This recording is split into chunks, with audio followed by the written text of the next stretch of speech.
साक्षात्कार के आज के इस एपिसोड में हम बात करेंगे क्लिनिकल प्रैक्टिस के बारे में। BAMS जो कोर्स है bachelor of Ayurvedic medicine and surgery, तो कोर्स ही आयुर्वेदिक मेडिसिन से संबंधी है। तो इस कारण से मैक्सिमम जो BMS ग्रेजुएट्स हैं वो आपको प्रैक्टिस करते हुए दिखाई देते हैं। प्रैक्टिस यानी कि जो हम क्लिनिक खोलते हैं, पेशेंट्स देखते हैं, इसे बोलचाल में प्रैक्टिस कहा जाता है। अब प्रैक्टिकली देखते हैं हम अगर मार्केट में, तो 2 प्रकार से बीएमएस प्रैक्टिशनर्स प्रैक्टिस करते हैं। एक तो आयुर्वेदिक और दूसरा है मॉडर्न मेडिसिन, है ना? तो जो मॉडर्न मेडिसिन है, वो स्टेट लॉज़ के अंतर्गत आता है। मतलब कुछ स्टेट्स में आपको मतलब बीएमएस ग्रेजुएट्स को परमिशन दी गई है कि आप मॉडर्न मेडिसिन इतने क्या कहेंगे लेवल तक यूज़ कर सकते हैं। मतलब जैसे यूपी का जो लॉ है, तो उसमें नंबर ऑफ मेडिसिन्स लिस्ट दी गई है कि इतने मेडिसिन जो है आप यूज़ कर सकते हैं इमरजेंसी स्टेट में। अदरवाइज़ आपको केवल अपनी पैथी मतलब आयुर्वेद की प्रैक्टिस करनी है। तो कुछ स्टेट्स ऐसे भी हैं जैसे मध्य प्रदेश आई गेस, तो यहाँ पर मॉडर्न प्रैक्टिस जो है वो अलाउड नहीं है। तो आपके स्टेट में लॉ क्या कहता है? बीएमएस ग्रेजुएट के तौर पर आप मॉडर्न के कितने ड्रग्स यूज़ करने के लिए लीगलाइज्ड हैं, ये आपको स्टेट लॉ में चेक करना पड़ेगा। अदरवाइज़ जो अपनी पैथी है, आयुर्वेदिक पैथी, तो इसका जो प्रैक्टिस है, वो तो डेफ़िनेटली कर ही सकते हैं। अब आयुर्वेदिक प्रैक्टिस के भी कई सारे अलग-अलग प्रकार हमें देखने को मिलते हैं। है ना? तो आज हम इसको जो है 3 हिस्सों में देखेंगे। एक तो होता है क्लासिकल प्रैक्टिस। क्लासिकल प्रैक्टिस मतलब जो शास्त्रोक्त चीज़ें बताई गई हैं कि रोगी आया, आपने उसके दोष, धातु, मल जो हैं, उनको चेक करके संप्राप्ति का एक अनुमान लगाया कि इस पर्टिकुलर रोगी में ये संप्राप्ति घटित हुई है और फिर आप उसको रिवर्स करने का प्रयास करते हैं अपनी चिकित्सा के द्वारा। चिकित्सा यानी कि अब आप उसमें हर्ब्स यूज़ कर सकते हैं, आप उसमें रसकल्प यूज़ कर सकते हैं। जो अद्रव्य चिकित्सा है मतलब लंघन करना है, धूप सेकना है या इस प्रकार के जो विदाउट मेडिसिन चीज़ें हैं, वो भी इसमें इंक्लूड हो जाती हैं और सारे पंचकर्म प्रोसेस भी इसमें इंक्लूड हो जाते हैं। देन जो सबसे ज़्यादा शायद लोग प्रैक्टिस करते हुए आप अपने आस-पास देखते हैं, तो वो होता है एक क्लासिकल प्रैक्टिस से अतिरिक्त प्रोप्रिएटरी टाइप का प्रैक्टिस। तो एक्चुअल में it's not exactly proprietary based, है ना? इसमें होता क्या है कि जैसे मॉडर्न मेडिसिन में हम देखते हैं कि फ़ीवर आया तो पैरासिटामॉल दे दिया, है ना? तो इसी प्रकार से एक मेजॉरिटी जो प्रैक्टिशनर्स हैं, उनके अपने-अपने कुछ फ़ॉर्मूलेशंस होते हैं या उनके अपने एक बेसिक उन्होंने एक बना रखे हैं कि हाँ, अगर जॉइंट पेन है तो हमने महारत्नादि काढ़ा, योगराज कुकुल, 80 पोषक वटी दे दिया या फिर फ़ीवर है तो हमने महासुदर्शन घनवटी दे दी। इस प्रकार से जो एक प्रैक्टिस की जाती है या लिवर डिज़ीज़ है तो उसमें लिब 52 अपन ने दे दिया। तो इस प्रकार से कुछ लोग प्रैक्टिस करते हैं। ये क्लासिकल से अलग होता है इस संदर्भ में कि हम मतलब ये लोग जो हैं इस प्रकार के प्रैक्टिशनर ज़्यादा विचार नहीं करते हैं संप्राप्ति के संदर्भ में, क्योंकि पेशेंट के पास टाइम नहीं है। पेशेंट आता है और वो चाहता है कि आप 2 या 4 मिनट में उसकी कंप्लेंट सुन के तुरंत उसको मेडिसिन प्रिस्क्राइब कर दें, है ना? एज़ अगेंस्ट क्लासिकल प्रैक्टिस में हो सकता है आपको बहुत लंबा समय उसको देना पड़े, 15 मिनट, 20 मिनट, 30 मिनट उसकी डिटेल हिस्ट्री अपन निकालते हैं और फिर हम संप्राप्ति का जो है एनालिसिस करते हुए जो शास्त्रोक्त औषधियाँ हैं, जो ग्रंथ में औषधियाँ दी हैं, उनका प्रयोग करते हैं। ओके? तो ये 2 मेन प्रकार से प्रैक्टिस अपने को देखने को मिलती है। एक जो शास्त्रोक्त तरीके से डायग्नोसिस और शास्त्रोक्त औषधियों का प्रयोग और दूसरा होता है कि पेशेंट ने आपको शॉर्ट में बता दिया कि हाँ, मुझे गैस हो रही है और आपने लक्षणादिवटी, शंखवटी या कुछ प्रोप्राइटरी ड्रग्स आते हैं, जैसे गैसेक्स आता है हिमालय का। तो इस प्रकार से अपन ने कुछ ड्रग्स उसको प्रिस्क्राइब कर दिए। तो ये जो है कम टाइम लेता है और पेशेंट को भी जो है ज़्यादा समय अगर अपन देंगे तो उसको फ़ीस ज़्यादा लेनी पड़ेगी, बट ऑब्वियस सी बात है ना, कंसल्टेशन फ़ी हमारा ज़्यादा होगा। एज़ अगेंस्ट अगर आप 2 मिनट 5 मिनट में उसको फ्री कर देते हैं, तो कंपैरेटिवली कंसल्टेशन फ़ी जो है वो कम रहेगा अपना, तो पेशेंट को उसमें बेनिफिट रहता है। तो मुख्य रूप से 2 प्रकार के प्रैक्टिस मिलते हैं। इसके अलावा कुछ अदर फ़ील्ड्स भी हैं, जैसे कि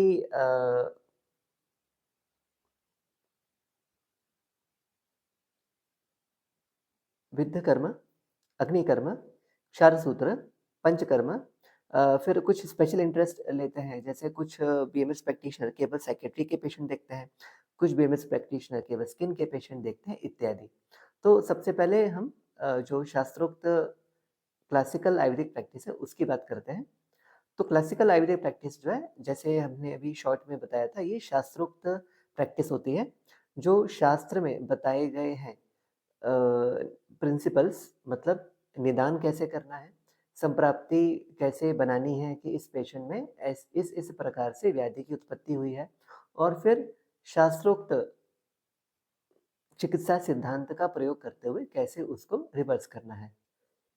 ये सारी चीज़ें क्लासिकल आयुर्वेदिक प्रैक्टिस में आती हैं, और क्लासिकल आयुर्वेदिक प्रैक्टिस के जितने भी हम प्रैक्टिशनर देखते हैं, वो आपको जो है जनरली किसी न किसी गुरु शिष्य परंपरा के अंतर्गत ही दिखाई देते हैं, है ना? जैसे हम पढ़ते हैं कि ब्रह्मा ने दक्ष प्रजापति को आयुर्वेद का ज्ञान दिया, फिर वहाँ से जो है अश्विनी कुमारों ने सीखा, फिर इंद्र ने सीखा। इंद्र के पास भरद्वाज ऋषि या फिर अन्य ऋषि जो हैं, वो गए और उन्होंने वहाँ से आयुर्वेद का ज्ञान प्राप्त किया। फिर उन्होंने अपने शिष्यों को ये ज्ञान दिया। तो इस प्रकार से जो है ओरल ट्रेडिशन से जो नॉलेज पास ऑन होता गया। तो आज भी कई सारी परंपराएँ चलती हैं कि जो शिष्य है वो गुरु के पास जाते हैं और वहाँ पे रहकर शास्त्र का अवलोकन करते हैं और उसको डिकोड कैसे करना है ना? जैसे हम कॉलेज में पढ़ते हैं कि हाँ, वायु रुक्ष है, वायु जो है शीतल है, बट प्रैक्टिकली हम पेशेंट में उसको कैसे देखें, उसको कैसे असेस करें, उसको क्लिनिकली यूटिलाइज़ कैसे करें for the benefit of the patient and the benefit of us. तो ये सारी चीज़ें जो है किसी गुरु के साथ रहकर हम सीखते हैं। देन जैसे बहुत ही छोटा सा एग्जांपल है, अष्टांग हृदय जो है सूत्रस्थान, फर्स्ट ईयर बीएमएस का सब्जेक्ट है। तो अष्टांग हृदय जो है वो अनुष्टुप छंद में लिखा गया, उसको पढ़ने का एक स्पेसिफिक तरीका होता है ना? हर श्लोक में 32 लेटर्स हैं। आधा श्लोक जो है उसमें 16 लेटर्स हो गए और एक पाद जो है उसमें 8 लेटर्स होते हैं। तो इस प्रकार से उसको रीड किया जाता है, लेकिन ज़्यादातर बीएमएस कॉलेजेस में इस विषय में बात ही नहीं होती, जबकि ये तो बिल्कुल ही क्या कहेंगे, नॉन क्लिनिकल एक रीड कैसे करना है, यही बात हो गई, है ना? लेकिन अगर आप किसी वैद्य के पास जाते हैं सीखने के लिए, जो कि परंपरागत वैद्य हैं, तो वो बिल्कुल शास्त्र को कैसे पढ़ना है, उसको कैसे समझना है, उसको असेस कैसे करना है, चीज़ों को एक-दूसरे से कोरिलेट कैसे करना है, तंत्र युक्तियों का प्रयोग करते हुए हमें किसी पर्टिकुलर श्लोक का या पर्टिकुलर शब्द का क्या अर्थ लेना है, ये सारी की सारी चीज़ें हम वहाँ पे रह के सीखते हैं और पेशेंट पे कैसे अप्लाई करना है।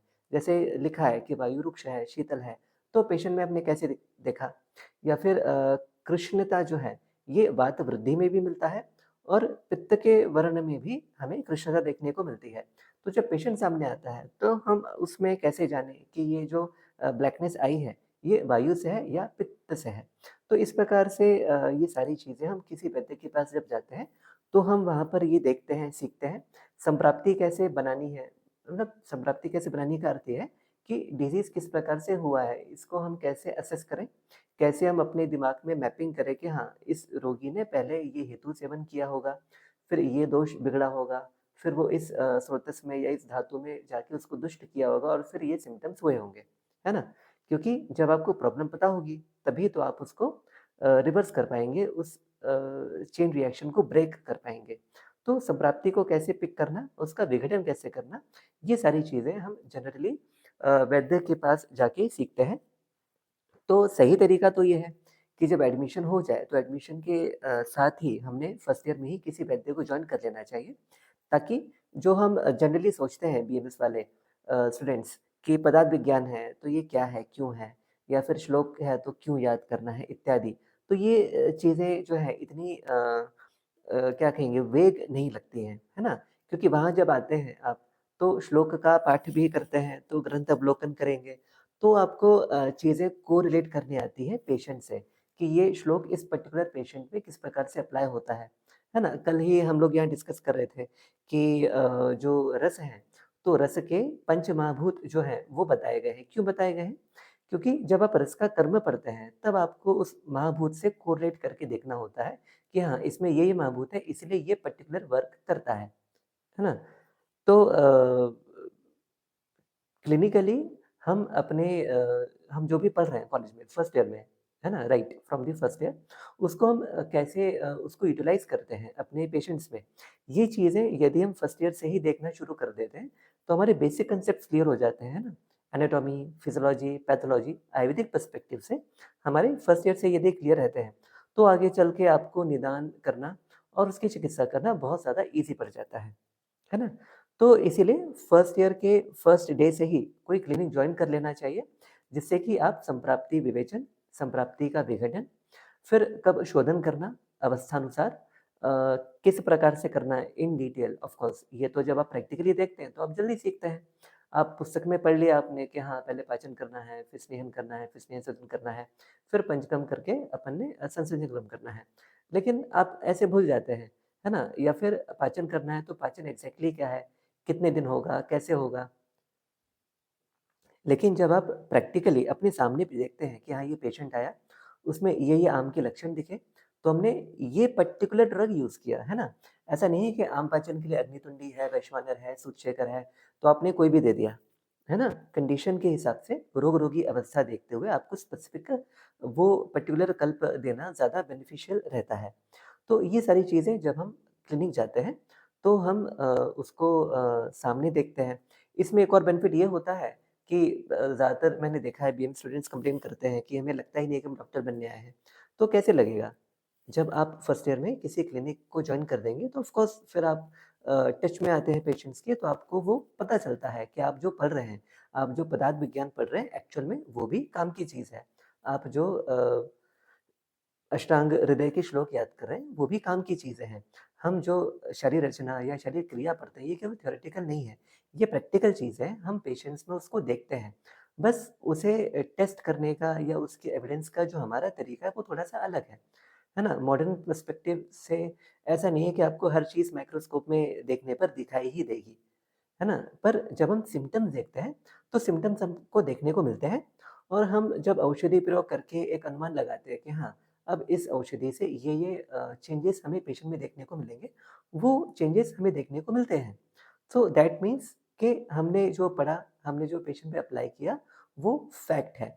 तो ये सारी चीज़ें जब हम क्लिनिक जाते हैं तो हम सीखते भी हैं एंड ऑफ कोर्स आप जितनी जल्दी सीखते हैं, उतना ज़्यादा अच्छा आपका दिमाग उसको पिक भी करता है। आप उतनी जल्दी अपना प्रैक्टिस शुरू कर सकते हैं या फिर आपका जो पकड़ है, आप नॉलेज जो है, वो उतना ज़्यादा फाइन होते जाता है। ओके, दूसरा जो प्रैक्टिस की हम बात कर रहे थे प्रोप्रिएटरी वाला, तो इसमें जो है ये जनरल प्रैक्टिस टाइप का होता है ज़्यादातर कि पेशेंट के जो मुख्य कंप्लेंट्स हैं, हम उसके अनुसार उसे कुछ तो भी प्रिस्क्राइब कर देते हैं। तो इसमें क्लासिकल फॉर्मुलेशंस भी यूज़ होते हैं, जैसे स्किन डिसीज़ है, तो मंजिष्ठादि काढ़ा दे दिया या सर्वज्ञासव या केशर गुग्गुल दे दिया, इस प्रकार से। तो कई बार जो है प्रोप्राइटरी ड्रग्स यूज़ करते हैं कुछ लोग। कई सारे फार्मेसीज़ हैं आज की डेट में। दुधपापेश्वर है, इमल है, सांडो है, झंडू है, बैद्यनाथ है। तो ये लोग ये जो फार्मेसीज़ हैं, ये क्लासिकल फॉर्मुलेशंस भी बनाते हैं और कई सारे जो हैं इनके प्रोप्राइटरी ड्रग्स भी मिलते हैं। प्रोप्राइटरी ड्रग्स यानी कि वो मेडिसिन जिनका उल्लेख हमारे ग्रंथों में नहीं मिलता, है ना? रिसर्च करके या फिर कुछ कॉम्बिनेशन परम्यूटेशन करके जो है नए-नए ड्रग्स इवॉल्व किए जाते हैं और फिर उनको हम क्लिनिकल ट्रायल करते हैं। जब क्लिनिकल ट्रायल में सफल पाए जाते हैं, तब इन्हें मार्केट में लॉन्च किया जाता है। ऐसा नहीं है कि मेरे मन में आया और मैंने कुछ भी ड्रग बना के उसको लॉन्च कर दिया। अधिकतर जो भी देखते हैं मार्केट में प्रोप्राइटरी ड्रग्स, इनका क्लिनिकल ट्रायल होने के बाद इन्हें मार्केट में लॉन्च किया जाता है। देन जो मेन डिफरेंस है क्लासिकल प्रैक्टिस में है ना? और जो प्रोप्रिएटरी प्रैक्टिस है, ये होता है डायग्नोसिस। हम जो अपने क्लासिकल प्रैक्टिस में डायग्नोसिस करते हैं या जो निदान करते हैं, वो आयुर्वेदिक पद्धति से किया जाता है। जैसे अभी कुछ देर पहले ही बात चल रही थी कि एक वैद्य आए थे, तो वो पूछ रहे थे कि आप क्रिएटिनिन के लिए क्या करते हैं? सो आई वाज़ प्रीटी क्लियर कि हम सीरम क्रिएटिनिन को जो है ध्यान ना देते हुए हम अपने तरीके से मतलब जो पंच निदान बताए गए हैं हेतु, पूर्व रूप, रूप, संप्राप्ति और उपशय। इससे हमें पेशेंट का निदान करना है और हमारा जो निदान आता है, ज्वर आ सकता है, उदर रोग आ सकता है, प्रमेह आ सकता है या मूत्र विकार भी आ सकता है। तो हमारा जो निदान होगा, हम उसके अकॉर्डिंगली उस पेशेंट को हमारे शास्त्र के जो चिकित्सा सिद्धांत है, उसके अनुसार उसको डील करते हैं। बट जब हम प्रोप्राइटरी मेडिसिन की बात करते हैं, तो यहाँ पर कई बार जो है डायग्नोसिस हम मॉडर्न का पिक करके उसी के अनुसार उसको ट्रीट करना शुरू कर देते हैं। ओके? तो ये मुझे लगता है ये मेरा ओपिनियन है कि ये सबसे बड़ा डिफरेंस होता है एक क्लासिकल आयुर्वेदिक प्रैक्टिस में और प्रोप्राइटरी प्रैक्टिस में। ओके? कि इसमें जो है डायग्नोसिस मॉडर्न का यूज़ करते हैं। कई बार मैंने ऐसे लेक्चर्स देखे हैं अभी भी, है ना? बच्चे कई सारे जो सेमिनार्स अटेंड करते हैं या कोर्सेज़ करते हैं, उसमें डायग्नोसिस मॉडर्न का रहता है कि गाउट है तो इसमें ये देना है ना? और अगर आर्थराइटिस है तो इसमें ये देना है, रूमेटिक आर्थराइटिस है तो इसमें ये देना है। बट ऐसा नहीं है, कई बार होता है कि पेशेंट ओवरलैप कर जाते हैं। कई बार होता है कि जो जॉइंट पेन है वो व्याधि ना होते हुए वो उपद्रव है या फिर वो किसी और मुख्य व्याधि का केवल एक सिम्पटम है ना? तो फिर ऐसे कंडीशंस में आप यदि महाराज नदी या केशर गुग्गल या इस प्रकार का कोई ड्रग यूज़ करते हैं तो कई बार हमें उसका रिज़ल्ट जो है वो देखने को नहीं मिलता है। तो इस वजह से क्लासिकल प्रैक्टिस जो है वो ज़्यादा ऑथेंटिक या शुद्ध माना जाता है क्योंकि हमने निदान किया अपना और अपने हिसाब से उसको डील किया है। एज़ अगेंस्ट जो प्रोप्राइटरी प्रैक्टिस है उसमें मॉडर्न का डायग्नोस करके एक प्रकार से वो हर्बल मेडिसिन से हम चिकित्सा करते हैं, आप ऐसा उसको पकड़ सकते हैं। देन बात करते हैं अदर फ़ील्ड्स की। तो कई सारे ऐसे बीएमएस ग्रेजुएट्स हैं जो किसी एक फ़ील्ड को अपना स्पेशलाइज़ेशन बना लिए हैं और उसी में अपना जो है काफ़ी फ़ेमस भी हैं फिर, है ना?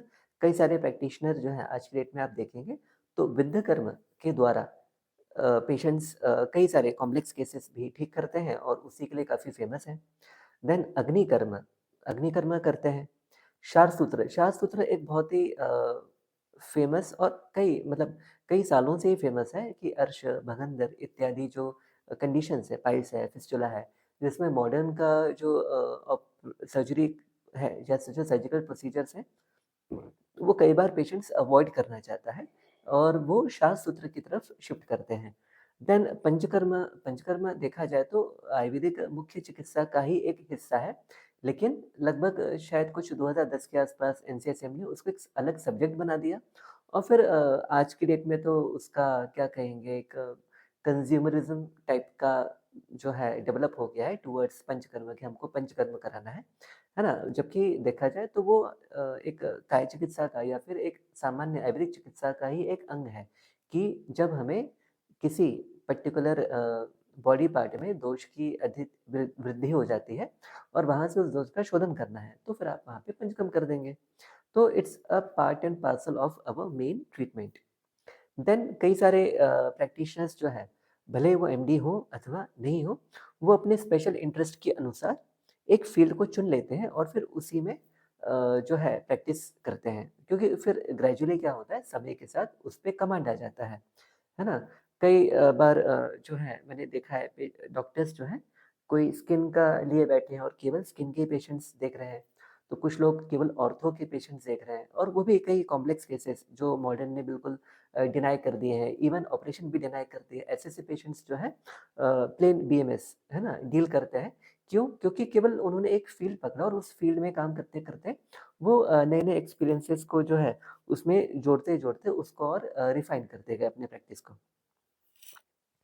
अब इसमें बीएमएस करने के बाद एमडी भी होता है ना? जैसे आप जानते हैं एमडी काय चिकित्सा, शल्य तंत्र।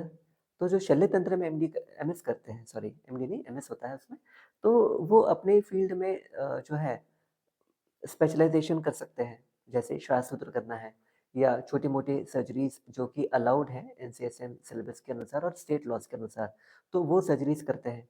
जो शालाक्य तंत्र के एमएस हैं, वो नेत्र चिकित्सा या कर्ण चिकित्सा या नासा की चिकित्सा, तो इसमें अपना स्पेशलाइज़ेशन प्रैक्टिस करते हैं। देन जो एमएस प्रसूति तंत्र और स्त्री रोग के होते हैं, तो वे लोग जो है, जो गायनेकोलॉजिकल प्रैक्टिस है, मतलब मेंस्ट्रुअल साइकिल से संबंधी जो विकार है, उस पे स्पेशलाइज़ प्रैक्टिस करते हैं। देन आजकल गर्भ संस्कार का काफ़ी चल रहा है कि pre conception, then conception, then during pregnancy का care, post pregnancy mother care and child care, ये सारी की सारी चीज़ों के आजकल तो पैकेजेस भी आने लगे हैं कि पूरा जो है 10 मंथ्स या 1 ईयर का जो है पूरा अपन एक प्लानिंग करते हैं कि किस प्रकार से कैसे-कैसे हेल्थ को मेंटेन करना है। तो एमडी या एमएस करने के बाद भी इस प्रकार से हम स्पेशलाइजेशन फील्ड में जा सकते हैं। लेकिन अगर अपन प्लेन बीएमएस भी हैं, तब भी आप चाहें तो अपने इंटरेस्ट को शो कर सकते हैं। जैसे सपोज़ मैं एक प्लेन बीएमएस हूँ, तो मैं लिख सकता हूँ कि मतलब नाम, डिग्री और उसके नीचे त्वचा रोग चिकित्सक।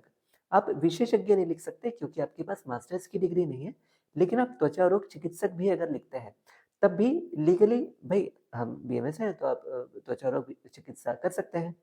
और पेशेंट जब देखता है त्वचा रोग चिकित्सक तो स्पेसिफिकली वो स्किन डिजीज़ के लिए आपके पास आता है एंड ग्रेजुअली जैसे-जैसे आप आगे बढ़ते हैं, वैसे-वैसे ऑफ कोर्स समय के साथ आपका एक्सपीरियंस बढ़ता है, आपकी एक्सपर्टीज़ बढ़ती है और आपने कहाँ, किसके पास जाके कितना सीखा, कितने पेशेंट्स देखे, उसका इम्पैक्ट तो पड़ता ही पड़ता है। तो ऐसे में अगर हमें प्रैक्टिस में उतरना है, तो हमें क्या करना चाहिए या किस तरीके से आगे बढ़ना चाहिए? तो मुझे लगता है पर्सनली सबसे बेहतर तरीका यही है कि आप एडमिशन लेते ही तुरंत किसी वैद्य को जॉइन करें। क्यों? क्योंकि जब आप फर्स्ट ईयर में हैं, फर्स्ट ईयर भी नहीं एक्चुअली जो 1 साल है मतलब 12 महीने का समय, उसमें आपका जो बेसिक्स है वो क्लियर हो जाते हैं, है ना?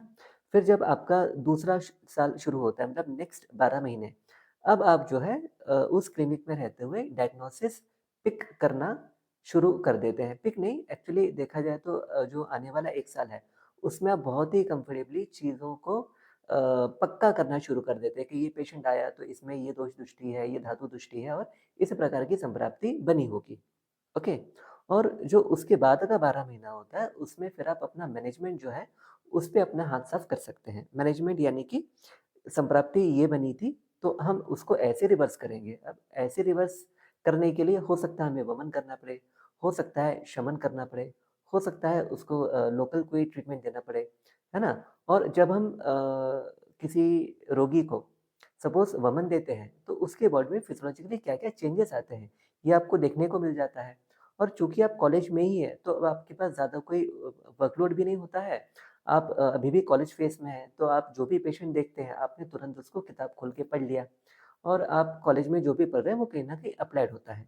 तो इस प्रकार से 3 साल में आपका बेसिक मोटा-मोटा आयुर्वेदिक प्रैक्टिस जो क्लासिकल है, उसमें आप काफ़ी अच्छा जो है पकड़ बना सकते हैं। ऑफ़ कोर्स डिपेंड करता है आपके इंटेलिजेंस लेवल पे, आपके डेडिकेशन पे, आप कितने सिंसियर हैं उस पे और कुछ हद तक आप जहाँ जा रहे हैं, वो वैद्य आपको कितना अच्छे तरीके से गाइड करने में सक्षम है, इस पर भी। इसके बाद आपका उस 1.5 साल और बचता है ना? मतलब 4th year sorry 3rd year का 1.5 साल और बच जाता है। तो इस 1.5 साल में आपके पास जो है ये ऑप्शन बनता है कि अब आपने जो कुछ भी सीखा है, आपको 3 साल के अंदर सब कुछ सीख-वीख के बिल्कुल अपने आप को प्रिपेयर कर लेना है। इसके बाद का जो 1.5 साल बचता है, उसमें आपको कॉन्फिडेंस गेन करना है। मतलब आप इंडिपेंडेंटली कुछ पेशेंट्स देखें, घर के पेशेंट, अपने फ्रेंड्स देख लिए, अपने पड़ोसियों को देख लिया और इंडिपेंडेंटली उनकी चिकित्सा करें। एक द्रव्य से करें, कल्प से करें या पंचकर्म करके करें और ग्रेजुअली अपना कॉन्फिडेंस डेवलप करें। क्योंकि प्रैक्टिस एक ऐसी चीज़ है, जो आप कितना भी देखें, लेकिन जब आप खुद से करते हैं, तभी आप सीख पाते हैं। तो इसीलिए पहला 3 साल आप उसमें डालें और उसके बाद का जो 1 साल है, उसमें आप इंडिपेंडेंटली सीखें। और इसके अलावा हम जो अदर फील्ड की बात कर रहे थे, जैसे शास्त्र हुआ, विद्य कर्म हुआ, अग्नि कर्म हुआ, आप 1-1, 2-2 महीना करके ये सारी चीज़ें उनके स्पेशलिस्ट के पास जाके भी सीख सकते हैं, है ना? या आप जिस वैद्य के पास जा रहे हैं, उनको यदि आता है तो अति उत्तम, अदरवाइज़ जो स्पेशलिस्ट हैं विद्य कर्म के, आप वहाँ चले गए 2 महीने, 3 महीने। जो अग्नि कर्म के स्पेशलिस्ट हैं, आप वहाँ चले गए 2 महीने, 3 महीने। इस प्रकार से आप साढ़े 4 साल पूरा करने के पहले ही बिल्कुल कंप्लीट वैद्य बन सकते हैं, यदि आप डे 1 से ही मेहनत करना शुरू करते हैं तो। अब आप कहेंगे कि साढ़े 4 साल में सब सीख लेंगे तो इंटर्नशिप में क्या करेंगे? इंटर्नशिप में आप मॉडर्न स्पेशलिटी को सीखेंगे, जो 12 महीने इंटर्नशिप का है। एक तो पीजी एंट्रेंस की तैयारी हो सकती है, दिन में 3-4 घंटे वो पढ़ लिया और दिन में 3-4 घंटे अपन ने कोई हॉस्पिटल जॉइन कर लिया। सबसे बेहतर तरीका है कि हॉस्पिटल में ही पड़े रहना है 24 घंटे के लिए। तो पहले मान लो 3 महीने अपन ने एमडी मेडिसिन को जॉइन कर लिया, तो हम एक जनरल मेडिसिन सीख लिए। फिर 1-2 महीने ऑर्थो जॉइन कर लिया, 1-2 महीने मान लीजिए आपने गायनेक जॉइन कर लिया, है ना? देन स्किन स्पेशलिटी जॉइन कर ली या साइकियाट्री जॉइन कर लिया। तो जो फ़ील्ड हम चाहते हैं कि जिसमें हम काम करना चाहते हैं, उस फ़ील्ड के डॉक्टर को आप 2 महीने, 3 महीने जो है वो जॉइन कर लें। तो ये 1 साल में आपका मॉडर्न भी अच्छा खासा हो जाता है। और फिर जब आपका रजिस्ट्रेशन हो जाएगा, तब आप डिसाइड करें आपको मॉडर्न प्रैक्टिस करना है क्लासिकल या आपको जो है फ़ॉर्मुलेशन वाली जो प्रैक्टिस होती है शॉर्ट वाली कि बस पेशेंट ने कहा कि मुझे तो गाउट हो गया और आपने तुरंत उसको कैचर गुगल और महाराष्ट्र नदी काढ़ा इस टाइप का कुछ तो भी दे दिया। ये प्रैक्टिस करनी है या फिर आपको मॉडर्न प्रैक्टिस की तरफ मूव करना है ना? क्योंकि जब आप 4, साढ़े 4, साढ़े 5 साल उस फ़ील्ड में रहते हैं, तो आपको पता चलता है कि एक्चुअल में आपको किसमें मज़ा आ रहा है, आपकी प्रोफ़िशिएंसी किस फ़ील्ड में ज़्यादा है, किस फ़ील्ड में आप ज़्यादा कंफ़र्टेबल भी महसूस करते हैं और आपका नॉलेज किस तरफ ज़्यादा है। तो अकॉर्डिंगली आपको ईज़ी पड़ जाता है ना? आजकल जो मैं अपने आस-पास देख रहा हूँ, बच्चे इंटर्नशिप खत्म होने के बाद सीखना शुरू करते हैं, तो एक तो टाइम कम है ना? उस कम टाइम फ्रेम में आप उसपे कमांड नहीं ला पाते, आप बस कामचलाऊ हो जाता है ना? आप जो भी काम करते हैं, चोरी भी यदि करनी है, तो ऐसे करनी है कि कोई आपको पकड़ ना पाए, है ना? और सीधे करोड़ों की चोरी करनी है, चिंदी चोर नहीं बनना है, राइट? तो उसी प्रकार से फर्स्ट ईयर बीएमएस से ही हम यदि कोई जो गुरु शिष्य परंपरागत वैद्य होते हैं, उनके पास जाएँ और उसको अच्छे से क्लासिकल आयुर्वेद को बिल्कुल अपना पक्का कर लें, तो और कुछ नहीं तो एटलीस्ट हमारे काम तो आता ही आता है, क्योंकि हमें अपने जीवन को कैसे सुधारना है आयुर्वेद ग्रंथ का उपयोग करके, है ना? ये चीज़ तो हम एटलीस्ट यूटिलाइज़ यूटिलाइज़ करेंगे ही, भले आप मॉडर्न का प्रैक्टिस करें या कुछ भी करें, है ना? कई सारे जो है बीएमएस ग्रेजुएट्स मैंने देखा है कि गुरु के पास जाते हैं, सीख लेते हैं, उनका अच्छा नॉलेज भी होता है। बट स्टिल वो किसी और फ़ील्ड में एंटर कर लेते हैं। उसके बाद भी खुद को कुछ होता है या आस-पास किसी को कुछ होता है, तो वो आयुर्वेदिक मेडिसिन ही यूज़ करते हैं, क्लासिकल तरीके से। लेकिन उन्होंने जो प्रोफ़ेशन है, जो पैसे कमाने के लिए उन्होंने चुना है, वो कोई और फ़ील्ड होता है। तो हम जिस प्रकार से हम क्या बोलते हैं चलना सीखते हैं या बाइक चलाना सीखते हैं, है ना? या मोबाइल चलाना सीखते हैं, क्यों? अपने लिए, हमारे अपनी लाइफ़ को जो है और हमारे आस-पास के जो लोग हैं, उनकी लाइफ़ को कंफर्टेबल बनाने के लिए। उसी प्रकार से जो अमृत समान, है ना? अमृतों में भी जितने भी इस सृष्टि में अमृत हैं, इसमें भी सर्वश्रेष्ठ आयुर्वेद बताया गया है। तो आयुर्वेद नामक जो अमृत है, ये हमारे हाथ में तो है, पर हम इसका सेवन करते हैं या नहीं करते हैं, ये हम पे निर्भर करता है। तो सबसे ईज़ी तरीका यही है कि जब भी आप इस लेक्चर को देखें, तो उसके बाद तुरंत ही अप्रोच करें किसी अपने आस-पास के परंपरागत गुरु को, उनको जॉइन करें और उनसे सीखें जब तक आपकी इंटर्नशिप शुरू नहीं होती है। और इंटर्नशिप शुरू हो जाएगी तो आप मॉडर्न भी सीखें। ऐसा बिल्कुल भी ना सोचें कि आपको मॉडर्न सीखने की ज़रूरत नहीं है या आपने नहीं सीखना है या फिर अरे! मुझे तो आयुर्वेदिक प्रैक्टिस आती है, मैं क्यों मॉडर्न सीखूँ टाइप का। और ना ऐसा सोचना है कि हम तो केवल मॉडर्न ही करेंगे, आयुर्वेद बिल्कुल नहीं करेंगे। आपकी डिग्री आयुर्वेद की है, अतः आपको आयुर्वेद आना ही आना चाहिए। स्टेट लॉज़ जो है वो आपको परमिशन तो देते हैं मॉडर्न ड्रग्स यूज़ करने की, लेकिन ये केवल टेम्परेरी है। यू नेवर नो कब तख्ता-पलट हो जाए, कब सरकार बदल जाए, कब सरकार का मूड बदल जाए या फिर कब ऐसा हो जाए कि मतलब एमबीबीएस वाले ही इतने ज़्यादा हो गए, तो अब कोई ज़रूरत ही नहीं बीएमएस वालों को स्पेशल अधिकार देने की, तो वो अधिकार वापस छीन लिए जाएँ। और तब आपकी एज और स्टेज नहीं होगी आयुर्वेद सीखने की। अतः पहले ही सीख लिया जाए, आयुर्वेद भी और मॉडर्न भी और उसके बाद फिर अपन सोचें कि हमें ये करना है, वो करना है या हमें कुछ और करना है। तो इस सीरीज़ में एक्चुअली हमारा उद्देश्य यही है कि हम अलग-अलग फ़ील्ड्स को जो है आपके सामने रखें कि किस फ़ील्ड में क्या फ़ायदे हैं, क्या नुकसान है और हमें उस फ़ील्ड में जाना चाहिए या नहीं। तो आज का जो हमारा ये था प्रैक्टिस के संदर्भ में कि हमने प्रैक्टिस जो है वो आयुर्वेदिक करनी का ऑप्शन है, प्रोप्राइटरी करने का ऑप्शन है और मॉडर्न करने का भी ऑप्शन है। लेकिन ये तीनों ऑप्शन मिलते हैं आपको इंटर्नशिप खत्म करने के बाद और ये बहुत ही फाइन स्किल्स माँगते हैं और उसके लिए आपको लगता है समय। अतः जितनी जल्दी हो सके जॉइन करें और उसके बाद जो है आयुर्वेद अपना कंप्लीट करें, फिर अपना मॉडर्न कंप्लीट करें और फिर जो है फर्दर अपना क्लिनिक ओपन करके आप जो है इस फील्ड में आगे बढ़ सकते हैं।